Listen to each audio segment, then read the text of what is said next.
আমার প্রাণপ্রিয় দর্শক এবং ইমানদার সকল ভাই বোন, আসসালামু আলাইকুম রহমতুল্লাহ। তো আমাদের অনেক সময় শরীরে ব্যথা হয়, বিভিন্ন জায়গায় ব্যথা ভালো হওয়ার জন্য আমরা ওষুধ খেয়ে থাকি। তো আমি একখানা আমল জানি, হাদিসের মধ্যে পেয়েছি আমি। ওই দোয়া পরে, ওই দোয়াটা পরে যে যেই জায়গাতে ব্যথা আছে, ওই ব্যথার স্থানে হাত রেখে যদি ওই তারা দোয়াটা পরে হয়, অল্প কিছু সময়ের মধ্যেই আলহামদুলিল্লাহ ব্যথাটা ভালো হয়ে যায়। এটা আমি নিজেও প্রমাণ, আমার মাদ্রাসার ছাত্ররাও প্রমাণ।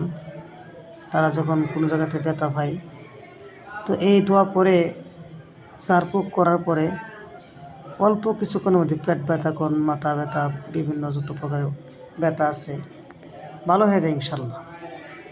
তো চলুন আমলটা কি আমরা জানি। আমলটা হলো আউযু বিইজ্জাতিল্লাহি ওয়া কুদরাতিহি মিন শাররি মা আজিদু ওয়া উহাযির। আবারও বলি, আউযু বিইজ্জাতিল্লাহি ওয়া কুদরাতিহি মিন শাররি মা আজিদু ওয়া উহাযির। এই দোয়াটা পরে আমি 7 বার বা 3 বার পরে আমি যদি ঝাড়ফুঁক করি, আলহামদুলিল্লাহ ভালো হয়ে যাবে। সকলে দোয়া করবেন।